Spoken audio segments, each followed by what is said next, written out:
3 months ago, I stood alone outside a ballroom that sparkled with crystal chandeliers and whispered wealth. Inside, 400 guests celebrated my younger sister's fairy tale wedding. I wasn't one of them. Before we dive into what really happened that night, and the moment everything changed, I just ask one thing. If you've ever been underestimated, overlooked, or pushed aside by your own family, hit the like button. Subscribe if you believe silence can be power.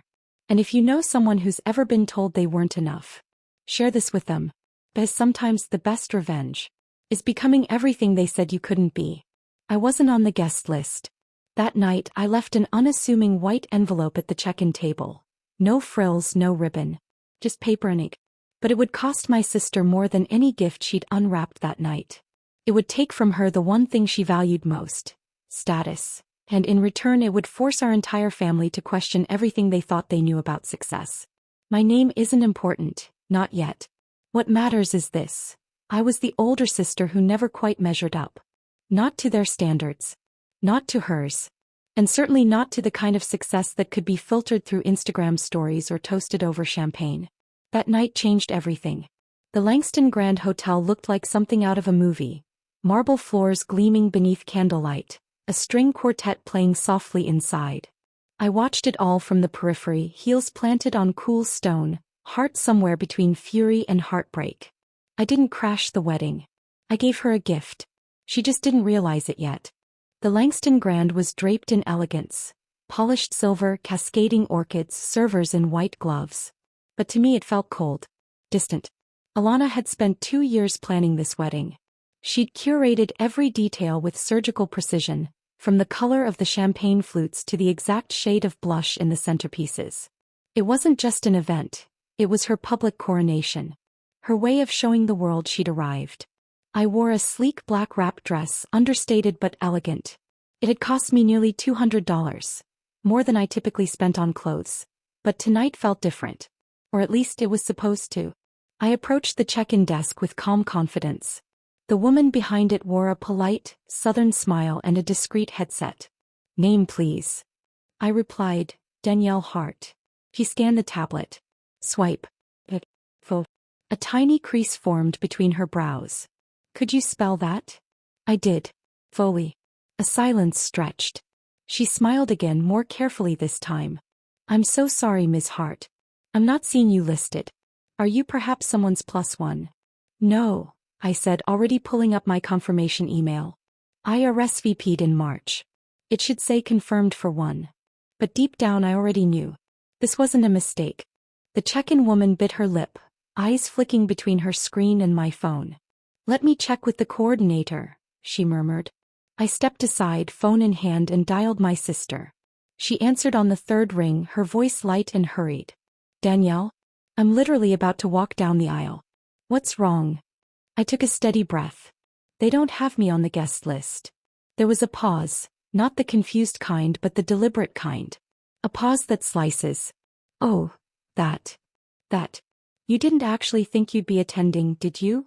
Her voice had changed, cold now, stripped of its wedding day glow.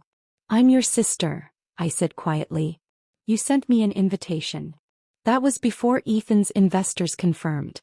"Do you know who's here tonight?" "Founders. Executives. Partners from firms that move millions before breakfast.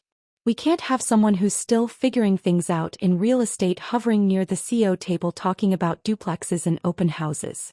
It's not the vibe." My pulse roared in my ears, but I kept my tone even. "I've been in real estate nearly 10 years. She gave a soft laugh. "Selling townhomes and fixer-uppers isn't exactly a career, Danielle." She wasn't finished. "Danielle, this isn't personal," she said, as if dismissing someone from a job. "It's about perception. Ethan's team is preparing for a major funding round next quarter, and tonight has to reflect who we are, a power couple. You unfortunately don't fit that image." For a moment I didn't say a word. I just stared past the hotel's gilded doors, where candlelight flickered and laughter floated like perfume. Inside, Alana, no, not Alana, not anymore Lana as she now preferred, was about to enter a new chapter. And I had been erased from the table of contents. "I understand," I said softly. She sighed in relief. "Good. I knew you'd get it. Maybe we can grab brunch next month once the dust settles." I ended the call. My hands moved calmly as if they belonged to someone else, reaching into my clutch. I took out the envelope, plain white and unremarkable. Inside was not a card, not a check, but something far more valuable. Something that could have changed everything, if I'd been allowed 5 minutes at that microphone. I returned to the check-in desk. The coordinator had just arrived, flustered. "Please make sure the bride receives this," I said, handing over the envelope. "It's her wedding gift." Then I turned and walked into the night. The Langston Grand faded behind me as I stepped into the warm Georgia evening. My heels clicked softly against the pavement, a quiet rhythm against the distant hum of traffic and rooftop laughter. Inside, my sister was marrying into a life she believed I could never touch. And in her eyes she was right. To Lana, I was the older sibling with no ring, no kids, and a real estate hustle she never respected. She'd been cutting me out for years. This wedding was just the final act. When she got engaged last summer, I didn't hear it from her. I saw it, like everyone else, on Instagram. A manicured hand, a 3-carat cushion-cut diamond, and the caption, "He asked." I said yes. Hashtag Mrs. Ever After. By the time I called her, 70 people had already commented, liked, celebrated. Oh my God, Danielle. I meant to call, I swear. It's been insane. Sure. I found out about the bridal group chat by accident. Our mom forwarded a screenshot to me that was clearly meant for someone else. There it was, Lana's wedding queen's crown. Every woman in our family was in it. Cousins, bridesmaids, aunts. Everyone but me. When I asked Mom why I wasn't in the chat, she hesitated. "Oh honey," she said gently, "we just didn't want you to feel left out, since this isn't really your lane." My lane? Apparently, you need a diamond ring and a Pinterest board to understand table linens and peony arrangements. Then came the bridesmaids. Lana picked 4 of her college roommates, 2 of Ethan's sisters, and even our cousin Kelsey, who she hadn't spoken to in over a year. But not me. When Aunt Celeste asked why I wasn't standing beside her at the altar, Lana laughed. "Danielle's not really the bridesmaid type. He's more background. Like I'd mess up the photo symmetry. Like I was a scratch on her carefully polished life." I didn't fully understand how far she was willing to go to erase me until a month before the wedding. She posted a long, heartfelt tribute to the women who got her here. She named her mentor, her stylist, her esthetician, not her sister. That was the moment I realized I hadn't just been left out. I had been written out. Not just from the wedding. From her entire story. I had let it happen. For years I'd swallowed her digs at family dinners. Smiled when she called my career a cute little hustle. Nodded through conversations where she reminded me gently but firmly that I was behind in life. At every holiday it was the same scene. Lana arrived glowing in designer dresses, fresh off a speaking panel or a brand retreat. My mom beamed. My dad nodded in proud approval. Everyone leaned in. Then came the pivot. Always the pivot. "And Danielle?" my mom would ask, turning toward me like an afterthought. "How's the house showing business going, sweetie?" Like I was a Girl Scout being asked about her cookie sales. I'd smile and say, "It's going well." Even though behind that smile I was quietly managing multi-million-dollar listings. Even though I had clients who trusted me with their entire investment portfolios. Even though I was working on a project that would change my future. But in their eyes, I wasn't building a business. I was playing pretend. Last Christmas was the final blow. Lana, newly engaged, carved the holiday ham while explaining her 5-year wealth plan with Ethan, complete with a timeline to buy a luxury condo in the heart of Buckhead. "You should really start thinking about your future, Danielle," Lana said, barely glancing up from her plate. "Freelance real estate isn't exactly retirement-friendly." Right on cue, Mom chimed in. "She's right, sweetheart. Maybe you could apply at Lana's firm. I'm sure she could help you get your foot in the door." I took a sip of wine, forcing down the heat rising in my chest. "I'm doing just fine," I said. Lana rolled her eyes. "Fine isn't thriving, sis. When Ethan's startup goes public, we'll be set for life. What's your exit plan? Still showing duplexes at 50? The table laughed. What they didn't know, what I never told them, was that I had been in active talks with a private equity firm. One whose portfolio exceeded $400 million. I was building something that mattered, something they would never understand. But I'd stopped trying to explain myself to people who were committed to misunderstanding me. So I smiled and I stayed quiet. And I worked. While Lana was curating vision boards and rehearsing her image, I was building. Quietly. Deliberately. Strategically. And as I stood outside her wedding that night, envelope in hand, I realized something. I wasn't excluded. I was free. They hadn't cast me out to hurt me. They'd done it because they genuinely believed I didn't matter. That I didn't belong. But I wasn't the same woman they thought they knew. Back at the check-in table, I held the white envelope one final time. It looked like nothing, just a slip of paper and a folded card. The kind florists use when you forget a birthday. But inside, it held a truth that would undo every assumption Lana had ever made about me. I borrowed a pen from the receptionist and wrote slowly with purpose. For Lana Hart, wedding gift. Please ensure she opens this during the reception. The woman nodded, a little puzzled. Who leaves a gift after being turned away at the door? The kind of sister who no longer seeks approval. The kind who came to shift the narrative. I stepped outside, the evening air brushing my skin like a clean slate. From inside, music swelled, the ceremony beginning. I pictured her gliding down the aisle, pearl-studded gown shimmering, Ethan waiting like she was the final piece of his empire. And on a table just yards away, sat an envelope that could unravel it all. She had no idea what was coming. I walked 3 blocks to my favorite tucked-away Italian spot, slipped into a corner booth, and ordered a arrabbiata pasta with a generous glass of red. My phone buzzed once. Then again. Then went silent. The ceremony had started. I imagined it. Lana moving down the aisle, the lights catching the pearls sewn into her veil. Ethan standing tall in his $4,000 tux, looking like the poster boy for IPO-ready success. Investors smiling, bridesmaids gleaming in gold silk. And at the reception table, my envelope. Inside wasn't a card. Not a check. It was my business card. One she had never seen. One she never thought to ask about.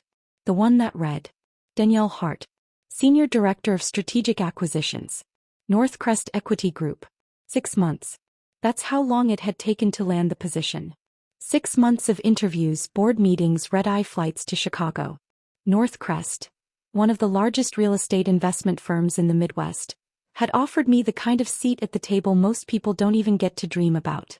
While Lana was planning color palettes and guest lists, I was overseeing a $450 million portfolio. And I told no one. Because I didn't need applause. I needed purpose. The offer had landed on a rainy Wednesday. Just another day, another open house, until I saw the subject line. Confidential opportunity, senior director role. From j.adams@northcrestgroup.com. Thought it was spam. It wasn't. They'd seen my name linked to the Brent Mark redevelopment project. The one that delivered a 39% ROI in under 18 months. They were impressed by how I'd built a luxury client base without leaning on a big agency's name. The interviews came fast. Tough questions about global markets, asset protection, risk modeling. I held my ground. Every time. By the time Lana was choosing linens and practicing her vows, I had already signed the contract. Senior Director. Mid-6-figure salary. Bonus structure. Corner office overlooking Lake Michigan. But I never posted a single thing. Because I was done performing for people who refused to see me. And then something else happened. A listing hit my radar. A rare opportunity. A 3-bedroom luxury condo in Piedmont Heights. Panoramic city views. Sleek design. Lana's dream home. She'd gushed over it for years. Posted about it. Manifested it. But she couldn't afford it. Not yet. So I bought it. In cash. I still remember the day Lana first saw that condo. We toured it together. Back when she still pretended we were close. She twirled in the living room, snapping photos from every angle, whispering, "This is it. My future." He posted it that night. Dreams in the making. #manifesting #future goals. But dreams don't come true through hashtags. They come true through hard work in silence. Through 10-year grinds no one claps for. When the unit went up for private sale, the owner needed a quick close. I had the capital. The access. The edge. So I closed the deal. Quietly. My original plan had been simple. During the reception I would stand and raise a toast. I'd even written the speech. To my baby sister Lana. I know we haven't always seen eye to eye. But I've always admired your ambition. I know how much you love the condo at 203 Waverly. So I bought it. It's yours.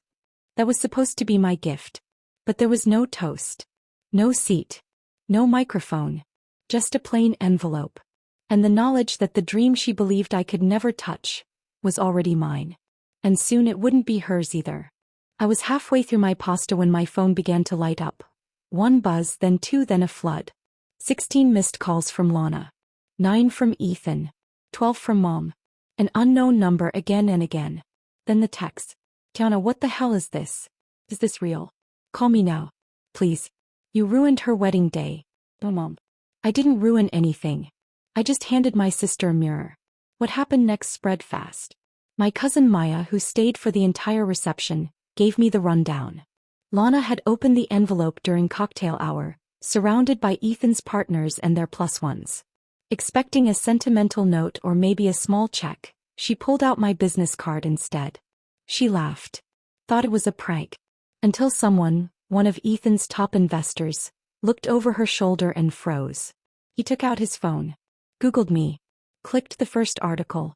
The Quiet Dealmaker. How Tiana Hart built a $450 million real estate portfolio before age 37. Then everything unraveled. Another investor recognized my name. Then another. By the time the DJ called guests to dinner, half the room was reading about the sister they hadn't even known existed. The whispers spread like wildfire. Wait, she's your sister? She handled the Brentmark deal? Is this the same woman who restructured the River District portfolio? Lana had wanted a show. He got one. By the time salad was served, she had locked herself in the bridal suite. Ethan was pacing, trying to salvage what was left of the evening. Investors weren't mingling anymore. They were scrolling, reading, connecting the dots. And then came the final blow. The whale, investor. Lana's crown jewel, the one she'd name-dropped in every conversation, was already a client of mine. I'd been managing his Miami holdings for nearly a year. He just hadn't known we were related. He'll know. Later that night, Maya texted, "Girl, you broke the wedding." She opened that envelope in front of like 60 people. He was so smug. Then boom, face ghost white. Ethan looked like someone hit him with a truck. I stared at my screen, finished my wine, and flagged down the waiter. He approached with caution. "Everything all right, ma'am?" I smiled, calm and certain. "Perfect." As it was. For the first time in years, the narrative had flipped. And I didn't even have to say a word. The next morning, the chaos continued. I woke up to 93 missed calls and a voicemail inbox that had tapped out sometime around midnight. The early messages were panicked.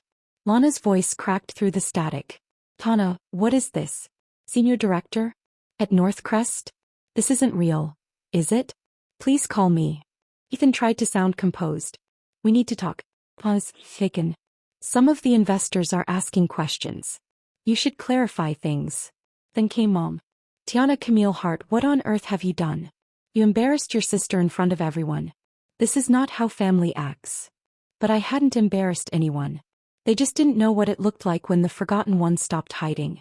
According to Maya, Lana had opened the envelope surrounded by the very people she tried to impress.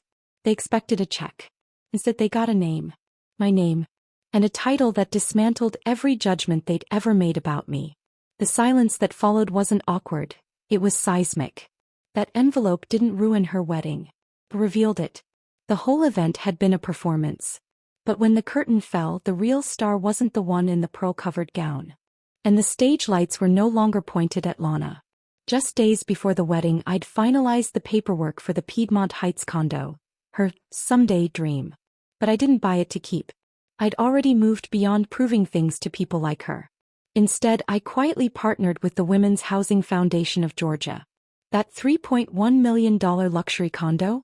It would become transitional housing for women escaping domestic violence. Gone was the dream Lana had pinned to her mood boards. Replaced by something real. Something needed. The foundation was preparing to announce the donation the following week. The press release was already in draft. Former tech power couple's dream condo to become sanctuary for survivors. But they didn't know who had donated it. Not yet. That part would come later. On Monday, my dad, usually silent during family drama, called. "Tiana, we're having a family meeting. 7 o'clock. Be there." "I'm not coming," I said. "Your sister's devastated. Your mom's a wreck." You need to explain this. Explain what? That I didn't disappear? That I've been building while they've been doubting. He sighed. Just 1 hour. For the family. I hung up. Then I logged on to my team meeting instead. While my family gathered to dissect my audacity, I was reviewing a multi-state asset acquisition with my analysts. Maya texted the play-by-play. Family meeting equals disaster. Lana showed up in sweats, crying. Brought the envelope. Read your card out loud. When she hit senior director, she literally choked. Uncle Grant blinked. Wait, Danielle's in real estate finance? Like, actual finance. Mom tried to regain control. She should have told us. Aunt V didn't flinch. Told you so you could tear her down again? Please. Robert, always the diplomat, claimed it was all a miscommunication. Yolanda shut that down fast. No. Y'all ghosted her. That's what happened. Maya ended her message with a mic drop. Mom still doesn't believe you donated the condo. She thinks it's a PR stunt. So I sent Lana the paperwork. Subject. Your wedding gift found a better home. Attached. Legal title transfer. Donation acknowledgement. Letter from the foundation's director. An hour later my phone exploded again. 18 missed calls. All from Lana. I didn't answer. I didn't need to. Some truths speak loudest in silence. And this one echoed across every room they tried to keep me out of. By midweek I was back in my Chicago office. 37 floors up, skyline glittering like a crown. My name was etched in gold on the glass wall behind me. Danielle Hart. Executive Vice President, Northcrest Equity Holdings. My assistant James knocked softly. 5 calls this morning from someone named Lana. She also showed up at reception. I looked up. Security. Handled it. Do you want her added to the no-call list? I nodded. No hesitation. Yes. Later that afternoon Maya texted again. She told everyone you gave away her dream condo. Uncle Grant said, well, you didn't buy it. Can't lose what was never yours. He ran out crying. But I didn't feel triumph. I felt peace. Because for once the story they told, the one where I was the disappointment, the afterthought, was finally dead. And in its place stood truth. 2 weeks after the wedding Lana made one last attempt. She showed up at my building again. James buzzed me. She's here. No appointment. I pressed the button. Pulled up the lobby cam. There she was. Still beautiful. Still put together. But standing outside the very world she once believed I could never enter. Now it wouldn't let her in. She pleaded with the guard. Gestured wildly. Her voice, muffled by glass, still carried desperation. My phone rang. I let it go to voicemail. Her message came through, trembling. Danielle. I'm downstairs. I know I don't deserve it. But I'm asking. 5 minutes. Please. Instead I opened my email and began to type. Subject. Regarding your visit. Lana. Boundaries are not negotiable. They aren't softened by apologies, titles, or DNA. You made a choice to exclude me from your life in order to impress people who wouldn't have remembered your name by morning. And now that you know who I've become, you want to rewrite our story. But that chapter closed the night you decided I wasn't good enough to sit at your table. This isn't revenge. It's clarity. I wish you and Ethan well. I truly hope you find your dream home one day. One that you earn. Please do not return to my office again. Danielle. I clicked send. Watched through the lobby cam as she read it. Her shoulders slumped. Her face crumpled. She stood there 10 minutes more, then disappeared into the morning crowd. And that was the last time I ever saw her in person. Lana never came back. But the fallout didn't stop. 3 investors pulled out of Ethan's next funding round. One reportedly told him, if your wife can't tell the difference between perception and reality, maybe we misjudged your leadership. Shortly after, Maya texted again. Company changed policy. Spouses now need clearance for events. Translation, Lana's out. Meanwhile, I was promoted to executive vice president, overseeing a $1.2 billion portfolio and leading teams in 3 cities. The Financial Times featured me in a full-page spread. The woman who flipped the narrative. Danielle Hart's rise from overlooked to industry icon. My mother mailed me the clipping. Attached was a note. So proud of you. Always knew you had it in you. Always knew. Funny how memories get rewritten when ink dries. Lana and Ethan went silent on socials. No more curated brunches. No honeymoon posts ever surfaced. I'd moved on. I was dating Malik, a sharp-witted architect I met on a green building project. He laughed at my 60-hour weeks and made coffee every morning. No performance. No pretending. Just peace. A year later, Lana sent one last letter. Handwritten. It ended like this. You didn't become successful, Danielle. You always were. I just never saw it. I folded it carefully and tucked it into my desk drawer, not as a token of reconciliation, but as proof that some stories are better when you write your own ending.